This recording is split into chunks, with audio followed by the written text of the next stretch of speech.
อนนี้จะกำลังเดินทางไปนะทุกคนนอนตอนเช้ากับพากันเกียบกับพี่เซลรถไปเอากับเบิ้งลูกเครื่องอันเนี้ย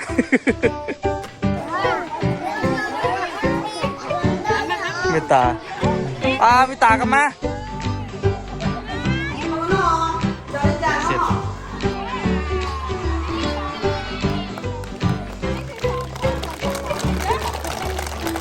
โอ้นสบายดีตอนเช้านะมื้อนี้นี่กา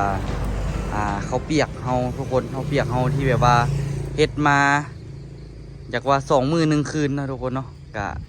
ถือว่าใกล้สิสำเร็จละแต่ยังบ่ทันสำเร็จเทื่อตัวทั้งนี้เห็นอย่างนี้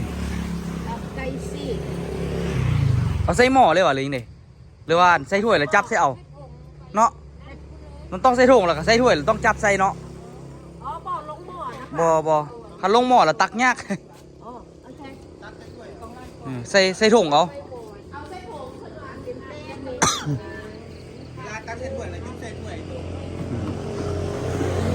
ไปทุกคนเนาะเดี๋ยว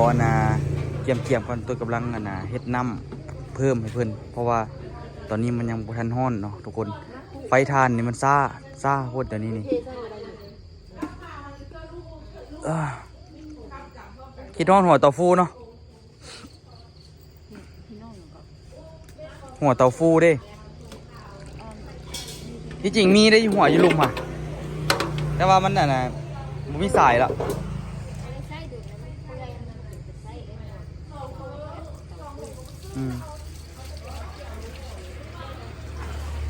อันนี้นี่เกี่ยมเส้น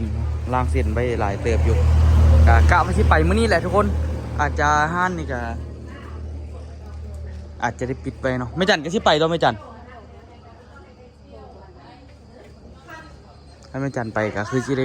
ปิดห้านไปทุกคนไม่จันก็ที่ไปน้ำมันเฮียนว่าแล้วก็ปิดห้านไปโอ้ลองซานไปเนื้อไปวิ่งเข้าละอย่างไรเนาะไปวิ่งค่อยทาดีอยู่ดู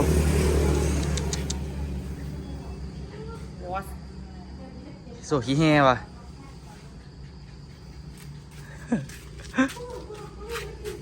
มัดอะไรผม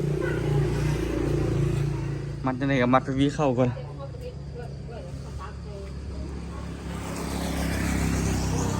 เกี่ยมเส้นแบบเต็มที่เลยเส้นกับธรรมดา50 กิโลทุกคนเอ้ยลูกชิ้นสั่งมาได้ใส่โอ้ของแท้เลยลูกชิ้นบอโอถือว่าอันดับ1อยู่เวียงแล้วที่บอกนั่นไผ่ก็เอาแต่ลูกชิ้นบอโอเนาะ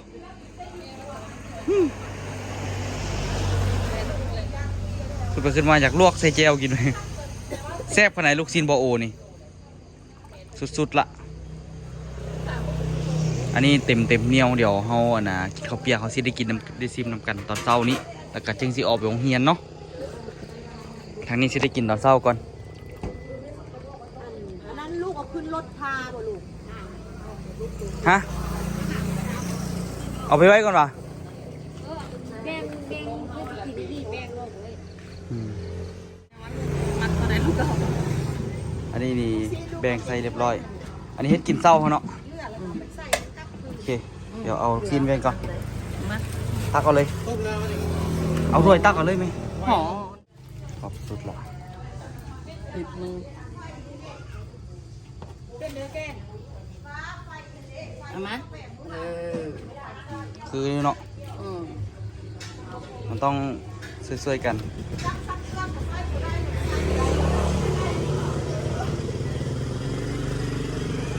อันนี้เป็นคันชิวาและเป็นลูกชิ้นที่แซ่บที่สุดในเวียงจันทร์ละมันไผ่กามีงานมีการเนี่ยก็ต้องสั่งลูกชิ้นเจ้านี่ทุกคนเอาเป็นลูกชิ้นบอโอถือว่าสุดๆละแมนแซ่บอยู่ไหมแซ่บเนาะของแท้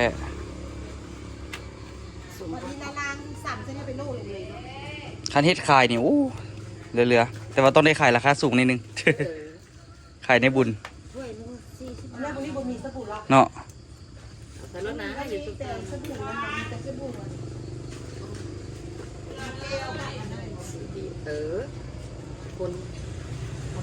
โอ้ยเดี๋ยวน้ำมันซีฮ้อนเนาะ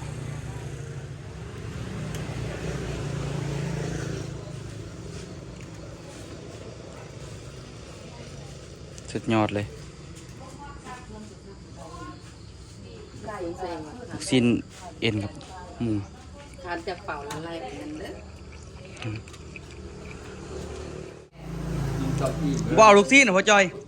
ลูกชิ้นบ่โอเลยได้ เพิ่นบ่มากว่า บ่บนบ่ได้หยาบ บ่โอบ่อาเพิ่นก็บ่กินเพิ่นว่า ว่า นึ่งกระเดือนั่นน่ะ อืม เออพอ เปลี่ยนให้เอง ใส่ได้ ต้ม2 มื้อ1 คืน เนี่ยกินบ่ลูก บ่แซ่บให้ฮู้ไป ก้อนก้อนลูกข่อยได้ดูกินบ่ก้อนข่อยได้ดูต่อพริกไทยไก่จีมันเผ็ดอยู่ในนี่เด้อ3 ปี8ได้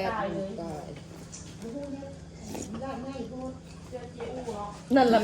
แม่จึงว่าลานก็ให้เขาเปียกไข่เอาลานนี่ล่ะไปเฮ็ดกัน โอ้เลยเขาเปียกไข่อ่ะ เตอูเฮ็ดเผยเขาเปียกเพราะว่าเธอเรียกนี่มันมีน้ำหลายคนเป็นบ่มีที่โตนเขาเลยเที่ยวรวงอยู่เนาะเพราะได้ก็หอดเพราะได้ก็เธอเรียกนี่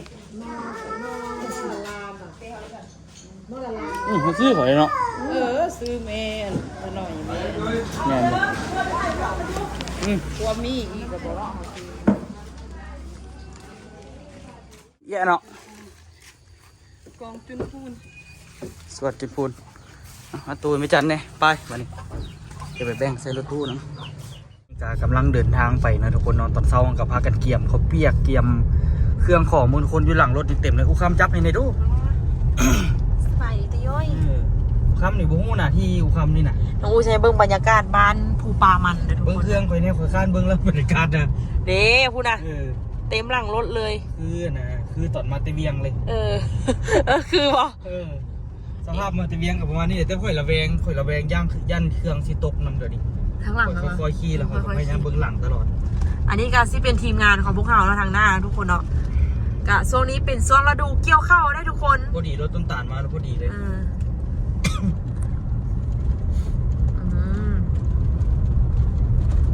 ถ้าที่จริงขึ้นภูมินี่ก็คักโตไม่เหมือนอากาศนะอากาศให้เลย กับเมื่อนี่ไปเกี่ยมเครื่องก่อนไปเอาหุ้งแล้วก็ไปเอา ที่ไปอยู่อะล่ะ ไป ฮะ ไปค่อยถามแล้วคันได้แล้วนี้ไป ก็เอาโต๊ะเอาตังแคมปิ้งไปนะหรือว่าท่านก็เอาโต๊ะม้นไปนะ ก็จะเอาซาไปปูนั่ง ซาไปปูเนาะ เอาซาไปปูนั่ง ไปนั่งชิวๆอยู่คน จะ อยากไปดนละ เนาะมีโอกาสได้ไป ต้องขอบใจแม่จันที่เอาออโต้ให้ปุยแม่จันนี่ตายแล้วเขาเนาะ โต๊ะตาไปทั้งหมด ตู้มันให้ได้ให้วะมันให้ไม่อยากออกน้ำต้องขอบใจแม่จันเนาะที่แบบว่า เอาออโต้ให้ช่วยทุกอย่างกับพ่อจ้อยเมื่อเช้านี้พ่อจ้อยก็เอาไปลิ้นเมื่อเช้าคณะบ่มีเวียนพ่อจ้อยก็แม่จันเอาช่วยนี่ของบ่รอดแท้ของบ่รอดแท้ ลำบากอีดี มี มีจันทั้งลำบาก เขาหาเงินก็เนาะมีของขวัญให้แม่จันกับพ่อจ้อยเล็กน้อยเนาะ หาเงินก่อน ขอเวลาหาเงินนี่อันนี้เป็นเส้นทางไปลืมเล่าให้ฟังว่าโรงเรียนที่จะไปนี้เป็นโรงเรียนเก่าน้องอู้เลยทุกคนเด้อน้องอู้เคยเรียนอยู่นี่3 ปีทุกคนเรียนป.3 ป.4 ป.5เรียนอยู่นี่น้องอู้ขี่รถทีบมาตอนสมัยนั้นพากันขี่รถทีบมาเรียนหนังสืออยู่นี่คือว่าไกล เป็นปูที่ ไกล เราเคยเฮียนนะวะ เมนพ่อตะคำแม่ลาน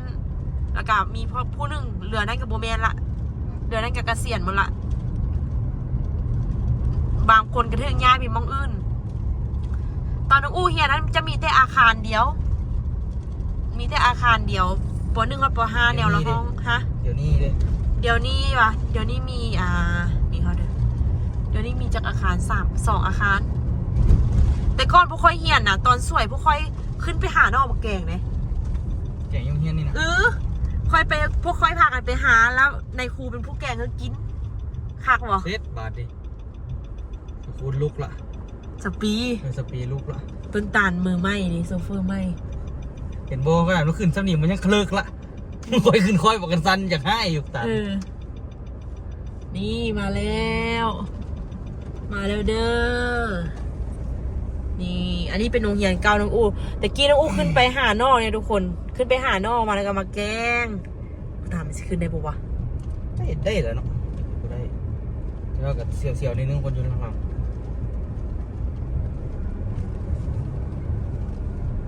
นี่ เราบอกกล้าขึ้น นี่ ฮอนแล้วคักขนาดทุกคน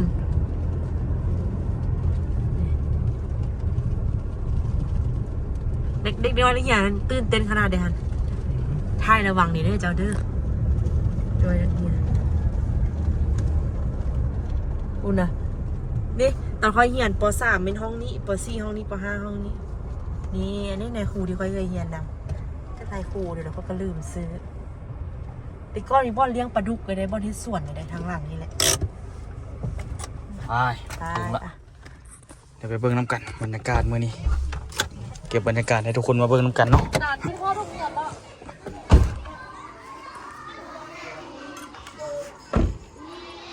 ใส่ถุงไม้เลยว่ะ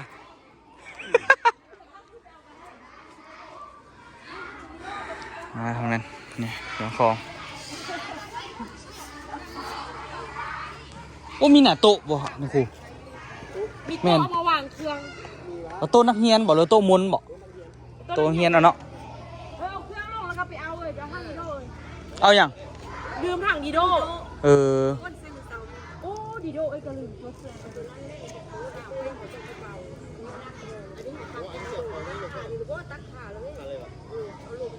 ฉันเอาตัวนี้ลงขนาดเอาตัวนี้ลงแล้วก็คืนเอาดีโดไป รถไปเอากระเบื้องดูเครื่องอันเนี้ย ให้พ่อจอยเอามาให้เอาพร้อมแล้วเนาะพร้อมเต็มที่แล้วเนาะฮะ ยังขับขี่ไม่ได้ปากเนี่ย ขจีในรถตานเอาขจีออกมา เด็ดๆอยู่ทางผู้นี้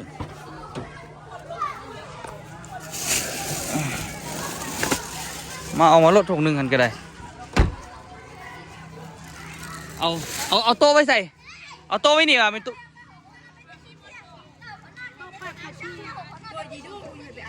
คอยบอกไอ้พ่อจอยมาให้แล้วคอยบอกไอ้ติ้งไปบอกพ่อจอย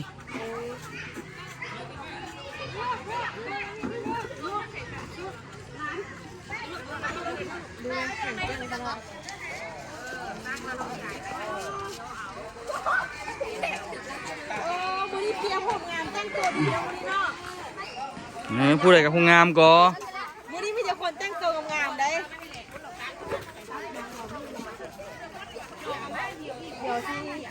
โอ้หน้าจนแดงน้อยๆสวยๆกัน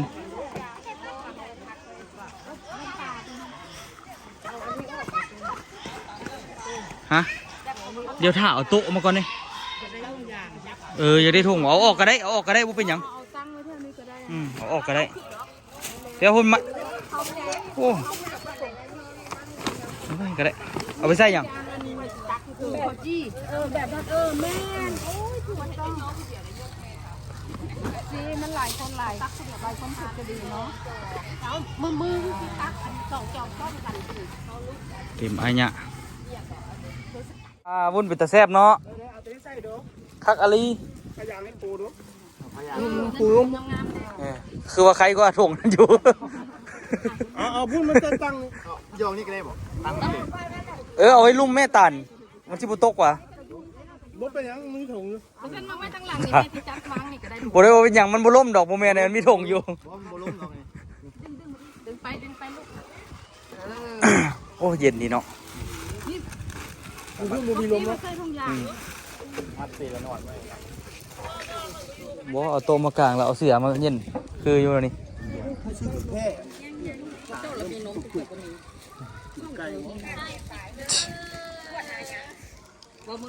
ไปเอาตันขึ้นเรื่องฮูอ่ะพาเสร็จ นี่ จังหน่อยก็คันเขาเจ้าไปดอก ฮักเส้นแรกไป พอดีอ่ะบรรยากาศมันได้ฝนตกนี่เป็นเว้นฮะ ไปแล้วเมารถ ฉันเด้อ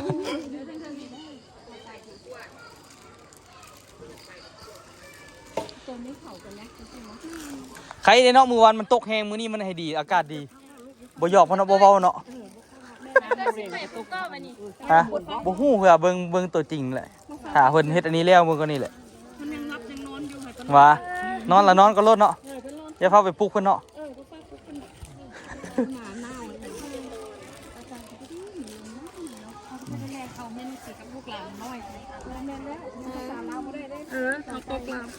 เราเขาตกหลายเติบ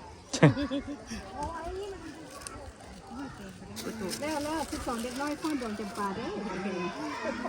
ทล่าสมัยแล้วเดี๋ยวนี้เขาไม่หยั่งก่อนเดี๋ยวนี้เขาเต้นหยั่งกันแล้วนั่นกันนะคันเซนที่สอนเต้นซุมบ้าเต้นบ่ได้เป็นเลยบ่ได้เป็นจักเพลงเลย บัสลบมันนะ เต้นความเหียนเนี่ยมันเป็นบินมั่วทุกคน บัสลบอันน่ะแบบไม่นี่คอยกับเต้น แบบใด เป็น ก็บ่เป็นจักแบบเลยนะ แบบรุ่นเก่ารุ่นนานๆนั่นน่ะเป็น จักอะไร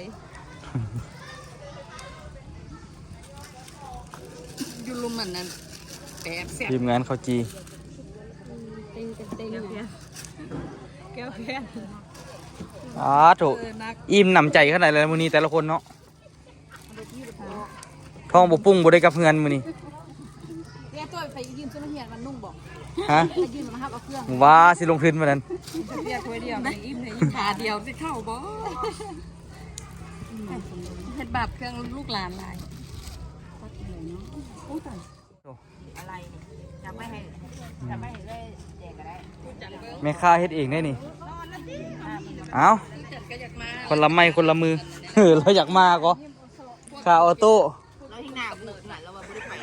ก็อยากนอนแต่ตอนนั้นบ่ได้นอนบ่แกว่านะชอบมา เราก็อุตส่าห์ว่านะออโต้ก็อยากไปเฮาปิดห้านบ่ อุคำว่าโอ้ยเฝ้านี่แหละออโต้มันยุ่งมันยากอะ แม่ว่าอันโอโต้ไปบ่ไปตัวเนาะโอโต้จะนี่ร้านก็บ่สมบ่สนับสนุนเลยนะคะร้านก็ยังมา อุคำกะโอ้ยเอาไปมันยุ่ง แล้ววับ แม่ตู้อยากไปตลาดก็บ่สนับสนุนเอามาไปที่หัวอยู่ดอกมาเฮ็ดนักเรียนดอกมาเฮ็ดม่วนแต่แม่บ่อยากเอามาก ายโมงนอนวันเองก็ได้น่ะ เอ้ย บ่อยากนอนสิคนหลาย ย่านอันนั้นย่านบ่ได้ฟังหมู่เอาไว้ทำที่ไอ้บิ๊กค่ะมันไปเซอร์นำคันนึงมีของกินดีๆเดี๋ยวมันจังไปไปเฮ็ดคลิปแล้วถามว่าเฮ็ดคลิปมันมีอันเดิม ก็ถามก่อนว่า ต้องถามก่อนว่าเฮ็ดหยังกิน เป็นตะไปกูจังไป มันยังเรากูจะไปลาดลาวก่อนใครไปนอนป้าคือการถามว่ามีอันเดิมกินคันอันกิ มัน นมีข้าวกับแจประแดกไปบ่ไป บอกไปต้องเป็นซีนดาดบ่ต้องอะไรมัน คันชินดาดโอเคไปฮอดใส่กลับไป ก็ถ้าคิดเลยถ้าเป็นซีนดาดกินบุฟเฟ่ต์ เอ้าทางนั้นพร้อมแล้วได้หั่นน่ะเฮ็ดจังได๋นี่ อันนี้ห้องหยังน่ะโอ้ยต้องเกี่ยมเครื่องอันนั้นตัวหั่น บ่ให้กระเจ้ากินก่อน ว่ากินก่อนว่าเป็นเทื่อละสเต็ปไปเนาะ เดี๋ยวกระเจ้ามือบ่มีจักมาลุกตรงนั้น หลายเด้มื้อนี้ซื้อหลายซองเด้ หลายซองหลายซื้อได้มื้อนี้นี่มาถึงหม่องยูทูบเบอร์แล้วมันยูทูบเบอร์เกลือนเด้ ให้แม่เด้อก็ตอนได้บ่งามบ่เอาลงเด้อ นั่นว่าอ้วนก็บ่เอาลงมันบ่ ถ้านั้นพวกแม่ใหญ่ลูกก็อันนั้นเอายังมีทางหลังอีกนี่รุ่นใหญ่บ่อันนี้รุ่นใหญ่อ๋อนี่ป .5 รุ่นน้องเลยรุ่นน้ำหนักระเบียบวินัยนี่นั้นเอาไปปีนั้นเอากับอันนั้นทำไมกับบ่มีอย่างนี้เงียบไปเป็นในว่าเขาได้ห่อในยังนี้เอาเขากับโบดใหญ่เลยวะ เอาเลยวะมาเอาเลยเ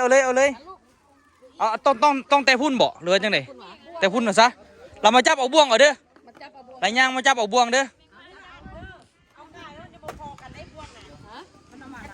เอาคนละอันเด้อบ่วงเด้อมาไป ที่เลยเดี๋ยวลูกจับเอาบ่วงรักกายเอาพุ่นเลยเด้อบัดนี้เด้อจับเอาบ่วงเราจึงมาเอาข้าวเปียกเราไปเอาข้าวจี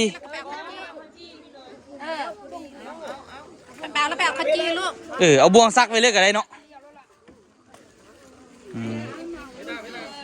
โอ้ยเอาได้อยู่ล่ะ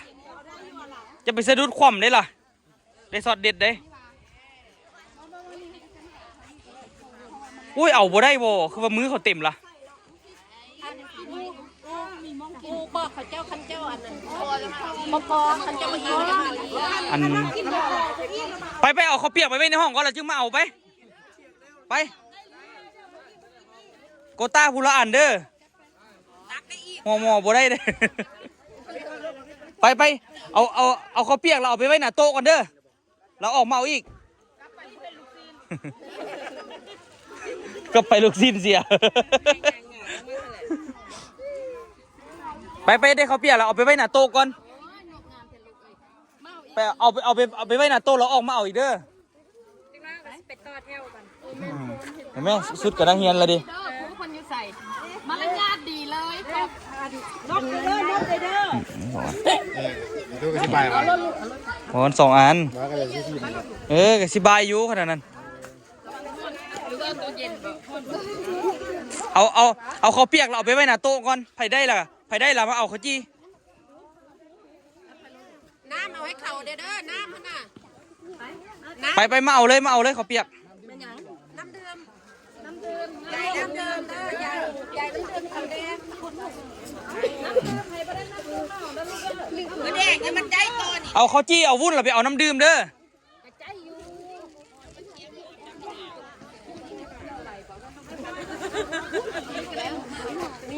เดียวยังบ่เบิดนี่นะ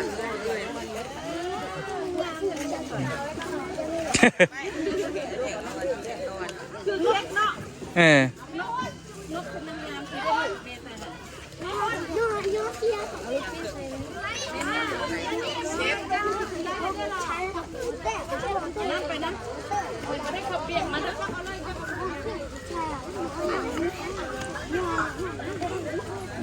บวมใส่ลูกอ่อนก็เห็น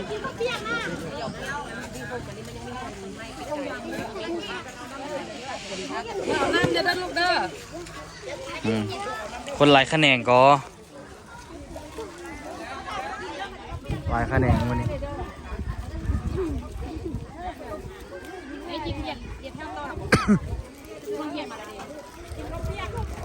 เอาไหมเอาไหมโอ้ยถ้วยหม้อบอกไงไง เขากินต้นนะ เอาทุกอย่างใส่อัน นี่เดียว เอา ก็มองเอฟเดียวช่วยเราบอก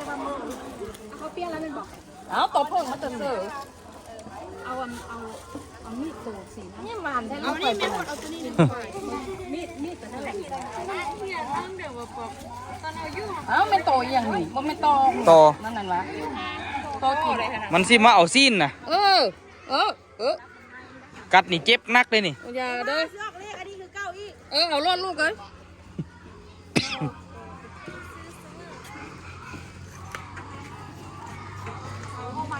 ออกมาละออกเธอละห้อง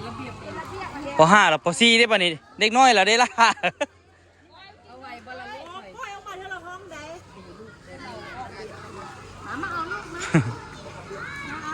เอาบอกเพิ่นแต่ละห้องนี่เอาเขาวเปียกแล้วมาเอาอันนี้เอาเขาวเปียกแล้วไปไว้ในห้องก่อน หมูกรอบเดี๋ยวเรียกแม่เรื่องหมูกรอบเนี่ย เอาเขาเปียกแล้วมาเอาเขาจี้แล้วเอาหุ้นหรือเอาน้ำเด้อ ตัวโตนี่ก็แล้ว ตอนนั้นมีพวง มันสิมาลักตอนนี่ เอารถตัวใดมีพวงเอาลูกเลยเดี๋ยวนี้ก็ได้ลูกสิบาทแม่บ่มีพวง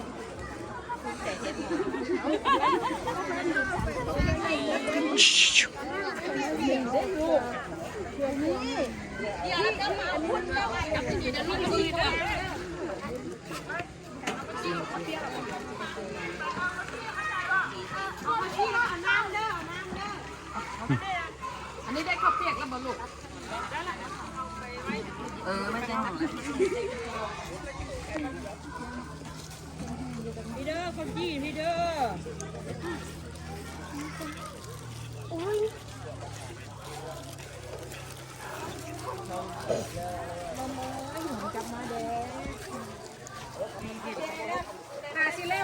เครื่องเข้มข้นพิลึกพี่นางแต่มันก็แซ่บอยู่แต่มันบ่คุ้ม เข้มข้นโพดธรรมดาตอนไม่ได้ทำนี่นึงแล้วนั่นก็เป็นใหญ่ทั้งลุมสมพอแหละเครื่องมีเท่าไหร่กันจนเบิดมันก็แซ่บยอมรับว่าแซ่บแต่มันหลายโพด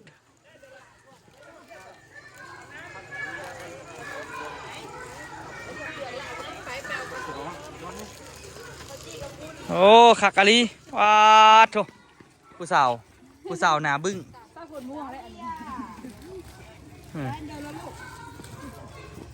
คล้องใส่เครื่องมาสิ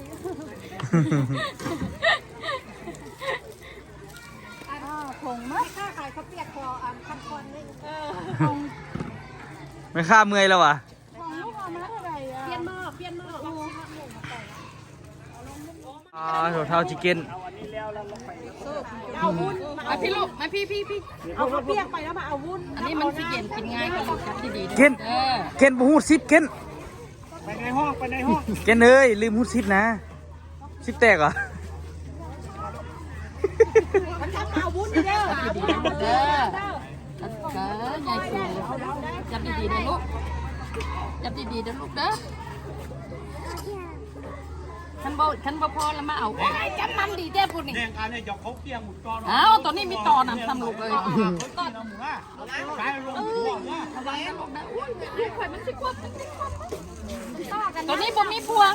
เอาพวงมาพี่ใส่นี่แน่พวง เขาโตนำเราเลย ใช้ก็จะเด็ดดาวเต็มหัว แบบลูกไข่ เดี๋ยววุ้นไปเอาวุ้นก็ข้าวซี่แล้วก็เอาน้ำ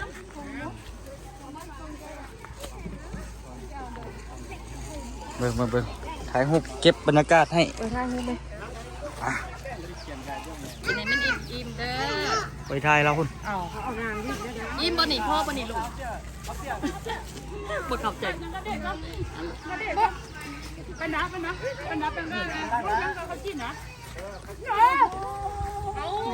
ปกดกันมาเนี่ย ฮ้อนบ่ลูก พี่กันนั่นไปพี่กันนั่นวดเลยวดแรง ข่มต่ำกันวะ ไปตั้งไปเอาหน้าเนี่ย แก้ไปห้องน้ำไป แล้วมันนี่มีเสื้อแม่ กอดเด้ เอาไม่เราเลยบอก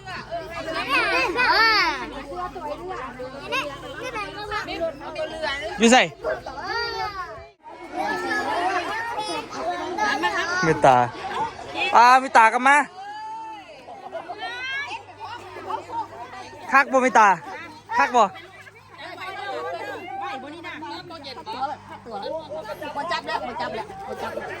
ยัดไปไปเนาะ ผู้ประจำห้องต้องเอาจับไปดีกว่า ครูก็จะห้องจับไปเถอะเนาะจับไปเถอะ บนหล่อนตี โบร้อนเนี่ยบึงนี่ บอลมีจักคนมีจัก วุ้น คน ไปเอาวุ้นกลับมาแล้วโบร้อนอ่ะ เอานี่ก่อน เอานี่มาลูก เอาไปยายให้เอาวุ้นไปเอาตัววุ้นเอาไปเอาขนมจับไปเอาขนมไปแล้ว ไปจับไปช่วยกันไป จับไปช่วยกัน จับไปช่วยกัน ไปจับไปคนละสองถ้วยให้ พรเลยวุ้นเนี่ยมันได้ก่อน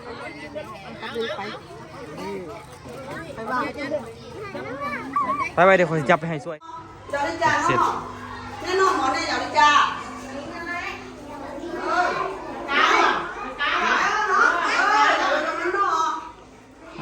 โจซีมดูไม่ตาแซ่บอยู่ว่ะ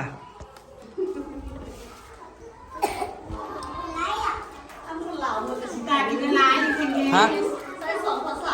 นั่นว่ะภาษามุ่งก็ได้ว่ะ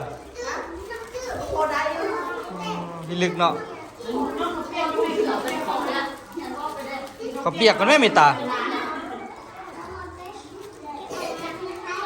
น่ะยิ้มบ่เศร้าเรื่อยๆเนาะ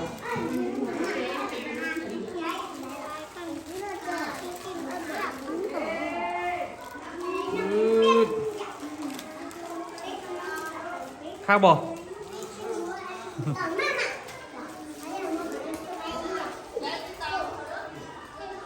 เอาพี่เอากินมืดอยู่อ่ะมืดอ่ะเอาให้มันมืดเด้อ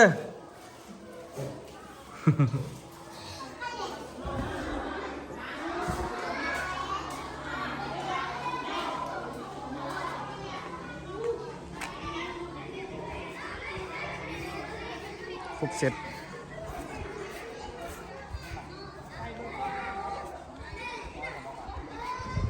ว่าไปว่ามาเล็กน้อยเขาบ่ฮู้ปรุงเนาะเอาเครื่องปรุงมาอย่างเนาะ บ่นั้นปรุงมาเรียบร้อยเลยนี่มัน ว่าเนาะ นั่นแหละแต่ไม่ได้ใส่เพชร เออ ให้หน่อย ฮะ อันนี้ของนางจิกเด้อนี่เด้อก ำลังใจแล้วเนาะสามีอยู่มา สามีเห็นเด็กน้อย เย็นๆไปหาของ พี่จะหักแท้ ขอลูกอีกนิด เขาลูกอีแดงขอมาได้ของพระเจ้ามาได้ให้หญิงได้บอที่2-3คน เดี๋ยวเรือละทีที่ทางไม่ได้ว่าเรือเด้อสาบานตา เอ้าพแนกกันนั่นสิต้องไปใส่แล้ว มัดสองหม้อแล้วมัดสองหม้อแล้วครบเลยมัดสองหม้อแล้ว หอบสอง คนละหมดละ ใครบอกอีเมาอีก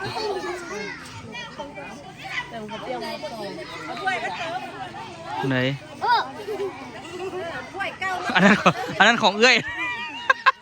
เอ้ยหักปรุงแล้วอันนั้นน่ะพายักปรุงเอาแล้วเด้อพายักปรุงเพิ่มกับปรุงเอา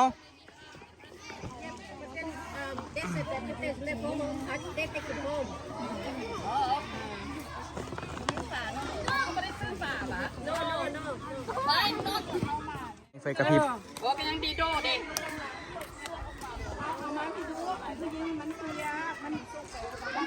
สุดใหญ่ไฟกระพริบอีหลีเครื่องของเต็มเลยมาที่บอกให้บนนึงก็เต็มแล้วแหละมืดแล้วแหละใกล้ไปใส่ละเดี๋ยวบนนึงมาผู้หญิงมาก่อนผู้หญิงก่อนอันน่ะผู้ชายมาพี่ก็ได้ผู้ชายพี่ก็ได้มั้ย ผู้ชายมาพี่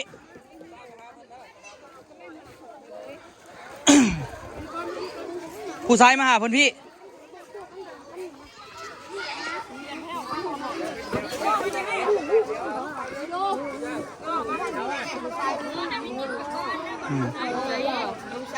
เดี๋ยวจับดีโดให้บุเดียว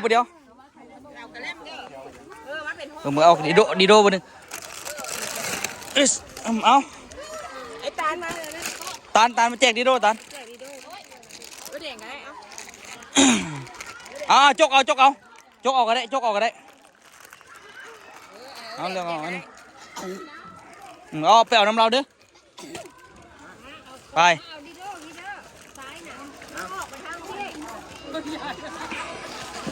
หาเพื่อนต่อไปพูดผู้ละอันก่อน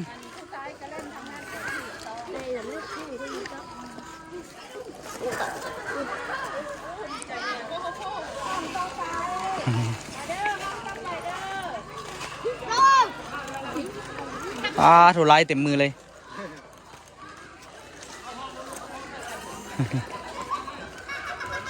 ใส่ถุงผู้หญิงอ่ะกินอ่ะ เมื่อยกินละ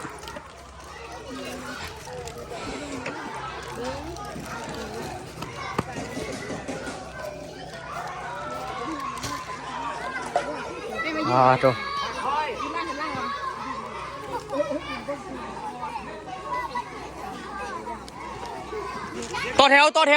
ต่อแถวเอาผู้ชายมาพี่ผู้ชายน่ะผู้ชายมาพี่เธอละคนมาพี่เอาใครยิงเอาอ่ะ มาพี่วันนี้มาเอาดีโดต่อโอเคเป็นระบบเราบัดนี้จะสุดใหญ่ไฟกระพริบอีนี้เดี๋ยวแจกเครื่องให้มันมืดก่อนเนาะเครื่องหลายเดี๋ยวเต็มรถอีก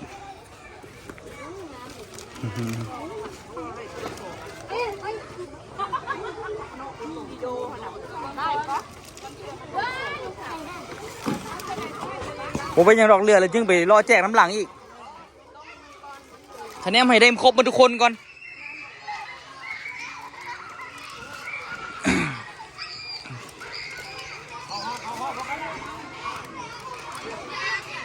เครื่องของเราแล้วได้คักสุดมือนี่อันนี้กำลังชี้เกี่ยมถ่ายรูปนะทุกคนเนาะกับเกี่ยมละพี่นะทีเดียวคักบ่เครื่องคักบ่เอาแน่ทุกคนบ่ค่อยพูดภาษาลาวเป็นน้องๆคนม่งเนาะจะมันประมาณใหญ่นิดนึงหน่อยจะพูดภาษาลาวสาวน้อย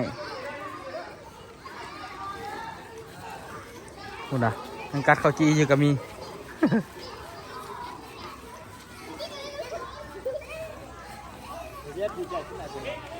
เขาก็ได้ภาษาลาวอยู่อ่ะ ฮะโอ้ยในครูก็ได้เว้าภาษามงนำมาอย่าเลยแม่เอ้ย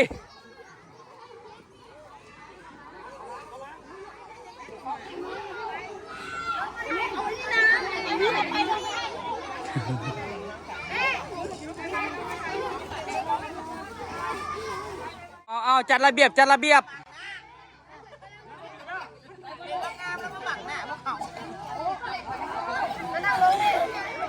จัดระเบียบจัดระเบียบจัดระเบียบ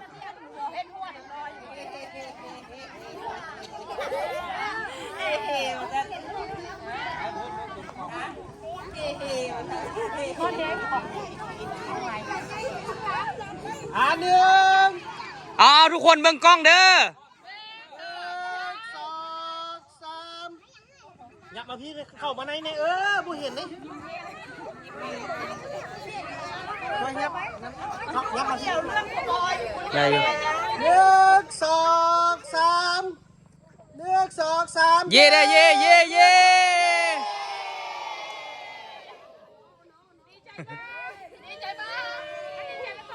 เดี๋ยวเอาหนึ่งสองสามเย้ขอบใจหลาย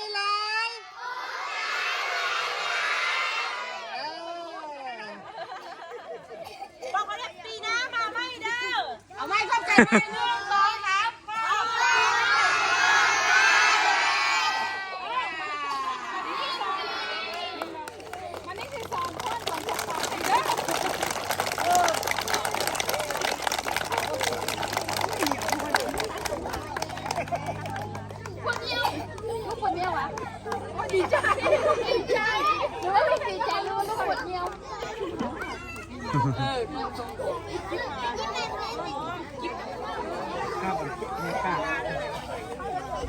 วันนี้ไม่หลานกระดาวฮะผู้ใดผู้เปียว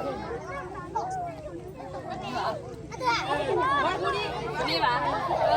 ไม่พูดไปลินน้ำมันนั้นโอโต้คนนี้จะว่า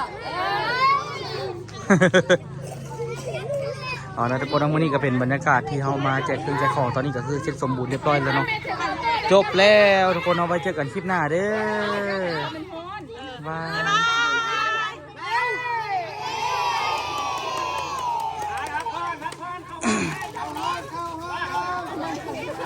คนละอันคนละอันโอ้โหเซตบาดดิเซตบ่พอกินบาดดิเจ้าน่ะพออยู่ว่าวันนี้ไปได้ละไปได้ละออกได้ละออก เร็วไปได้แล้วออกเข้าห้อง ได้ละเข้าห้องได้ละเข้าห้อง